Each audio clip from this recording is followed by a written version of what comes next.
welcome to Sherry's Kitchen. And come into this kitchen with me and we are going to learn how to do chili, plant-based style. The original recipe in this that I'm going to be doing originally used meat. I don't use meat, I'm plant-based, and so I'm using soy curls. I know it's not, you can't find this recipe anywhere, but I have tried it and tested it and it works very well for me. And the beans are, the soy curls derived from a bean, so I just treat it like a bean. And so it's a layered type of chili, and so everything is layered, which makes it very, very easy. Okay, so come on into the kitchen with me and let's get started. All right, I'm back, and we are going to do this in pint jars. There are amounts for quart jars, but because it's just myself, I do it in pint jars, okay? And so the recipe will be placed in the description at the bottom. So we're going to start with this. The first thing you put in is your dry pinto beans. Now in this recipe, you do not soak the beans. You wash them and sort them and get them prepared to go into the jar, but you don't have to soak them, okay? So it calls for 1/4 cup of dry pinto beans. You can use kidney beans or any other bean of your choice. I tend to like the pinto beans, okay? And so it calls for 1/4 cup. So I'm going to show you, I'm going to do one jar here, and this is my 1/4 cup measuring cup. So the first thing on the bottom is going to be my 1/4 cup of beans. The next is 2/3 cup of the soy curls. And this is the replacement for the meat. So this is 1/3, and then we have another third. That makes for the meat part, okay? And then we're going to put in a 1/4 cup of chopped tomatoes, okay? So we're going to use our 1/4 cup measuring. Now, you can use fresh chopped tomatoes, or you can purchase them chopped or diced in the store, okay? From the store, okay? So we're going to do 1/4 cup of the chopped tomatoes. The next ingredient is 2 tablespoons of chopped onions. So what makes it easy is if you have all of your ingredients already prepared, and so that's going to be very helpful. So I chop these onions in my Chop Wizard, which makes it a lot easier, okay? So we're going to do 2 tablespoons of the onion, which is also going to go into the jar. Now I usually like the layered recipes because it makes it a lot easier instead of mixing it all together. The next thing is 2 tablespoons of green chilies or chopped fine jalapenos. These are jalapenos, and I'm going to put in, it says 2 tablespoons of that. You can omit any ingredient in this recipe that you don't like. You just want to stick to make sure you stick to the portion sizes as your beans and the meat, so everything doesn't overflow. So you can leave out a seasoning if you don't particularly care for it. Okay, the next one is going to be my tomato sauce, and that is going to be a tablespoon per jar. Okay, so that's a tablespoon of the tomato sauce. Alrighty, then we're going to do 1 tablespoon of the chili powder. Okay, so I have chili powder here, and it's going to do 1 tablespoon. Remember, this is for chili. Again, if you don't like this particular item, you could always take it out. Alrighty? So it's 1 tablespoon of the chili powder. And then we're going to do a 1/2 teaspoon of salt. Now I use the pink Himalayan salt.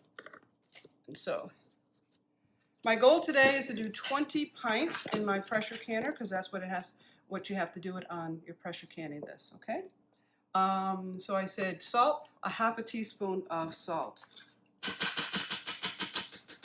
Okay, let me just clean this off as much as possible and get my 1/2 teaspoon here. And so I'm doing the pink salt, 1/2 teaspoon, boom. The next thing I'm going to do is 1/8 teaspoon of cumin. Now for my seasonings, I have what you call the dash, okay? So 1/8 teaspoon is about a dash when it comes to these particular type of measuring spoons. They're called a pinch, a smidget, and a dash. That's how they're named, okay? And so I'm going to put in the cumin, 1/8 teaspoon, which comes to about a dash. And you can even add a little bit more if you like, but I'm going to do a little more, okay? So that's the cumin. And then we're going to do 1/8 teaspoon of cayenne pepper. Again, if you don't like the cayenne, that's fine. I grow my own and dry it and grind it up and make my own cayenne, okay? And so that's going to be also a dash of cayenne. If you don't like that, again, you can omit that seasoning. And then we're going to do a dash of pepper-like. I have this seasoning called pepper-like. I don't use pepper per se, but I do use this pepper-like. It's a blend of herbs that give you that pepper flavor, okay? And so that needs a dash of that, and actually calls it a dash. Alrighty, so we'll do a dash of the pepper-like seasoning. Now, normally what I do, instead of doing one at a time, I would take all the ones that I'm going to be doing and I do it in assembly line. And I just fill them up so they're all done. Right now, I'm just showing it in this way for demonstration purposes, okay? So now we're going to put in filled water, hot water, to the top, okay? Now, because this has to be pressure can, we are going to make sure it's a half an inch or an inch from the top. I'm going to use my debubbler. I still have the old-fashioned debubbler, and that's going to cause it either go down and mix so we get to a half. All right, so we have our water up to a 1-inch headspace because we have to allow for things to swell and steam in and all of that, and so we need to have the half-inch headspace. And this is going to go into the pressure canner, and once it comes up to pressure, we're going to time it for 75 minutes. Okay, so we'll bring you back when they're all done, and we're going to put them into our pressure pot. Okay, so our jar is filled to the 1-inch headspace. You want to make sure you wipe the rims very, very good, because you don't want any debris that's going to be on the edge that's going to cause your jar not to seal, okay? So we wipe it good, and this is also a good time to check for any cracks, because if there's cracks in the rim, it would also cause it not to seal, okay? So we're going to put in our lid. I think nowadays they say you don't have to boil them, but I still put boiling water over them, okay? And so there we got that, and we're going to put the ring on top of that. All right, so we have our lid on, and this is our ring. And we put it on, and we're going to do what we call finger tight. So that means you're not going to screw it on as tight as you can. You're going to just take it, once you get it lined up, you're going to screw it till it just catches, okay? And that's our jar of chili. And that's going to go in the pressure canner as soon as I'm done with all the other jars. And I have a double-decker one, so we're going to end up, hopefully we're going to get 20 of these done today. Okay? All right, we got our first layer of jars done. This is a 21-22 quart, and it takes 2 layers of the pints. And so we're going to put our first layer in. You want to come in closer? And in the water, I put a smidget of vinegar because my water is hard. It's well water, and it'll make stains on the jars. So this prevents, the vinegar prevents that from happening. So I should be able to get 10 in this pot on the low level. Now if you have a canner like this, if you use a wide mouth, it won't work. See, this is, sometimes it's based upon the shape of the jars and or the width of the jars. This is pretty tight here. There we go. There we go. So we're all in. Just check and make sure they have a little space in between. Now, because we're doing a double decker, we're going to put another layer on top of here. So when those are done, I'll come back and show you that. Okay, timer has stopped, and we are ready to put in the weighted gauge. Let's lift up of the jiggler. Okay, you ready? On the jiggler, it gives you your weight, your poundage. This is 5 pound, 10 pound, 15 pounds. We are going to be doing 10 pounds of pressure today. So there's a hole right there, and we're going to put it right over top of that space where all that steam came out. Now it's released enough steam on the inside to start building pressure.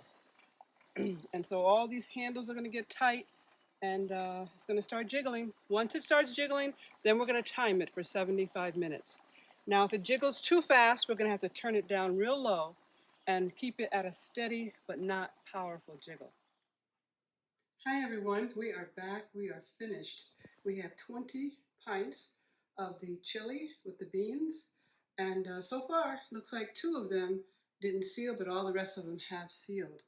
The other thing I noticed, I did have some siphoning because the water left in the pot had some of the juices in it. But as long as the food didn't get under the lid, under the rim, it should seal properly. But so far, we got a majority of them already sealed, which is a great thing. And you can see some of the liquid stains on the top of the jars. Right now, they're in the cooling process. And the liquid on the top shows you that some of the liquid is coming out of the jars. The new stove that I've used on the porch could be the problem. It's very, very hot, stronger than my stove here in the house. And so it could have been that. It was just really a lot of pressure and stuff inside of there. But that's okay. As long as they seal, they're fine. Now the ones that don't seal, I will be putting them in the refrigerator, and most likely I'll be giving them to my grandson because he loves this, okay? And so that's this completed. Now remember, they were on a double decker. I had 10 on the bottom and 10 on the top, okay? Let them sit out for 24 hours and making sure they're cooled down and all the lids have sealed. Then I will begin to take the rings off, wash them down good with some cool water, and get them ready to go on the shelf for next year. And I know in the beginning I didn't show you how to use these soy curls, okay?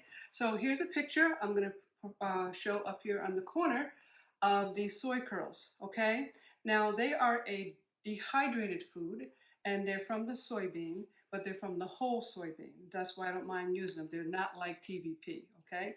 And so what you do is follow directions for rehydration and seasoning. Now the seasonings can be to your taste. They don't have to be what I use. They could be what you like, and if not, they can even be plain, okay? So once they have rehydrated, I use this mallet here. Now this is for breaking up hamburger, but you can use it for the soy curls too, because I don't put the pieces in long the way they come. After they cook in the pot, I kind of mash them around, and that breaks them up. And so that was how I did my soy curls to go inside of the jar for the chili, okay? So after this, they should be sealed and ready to go. So if you like more videos, please subscribe and hit that notification bell so that you can see more. And if you have certain things you'd like to see me do, drop me a note and I will surely do my best. Thank you for coming to Sherry's Kitchen.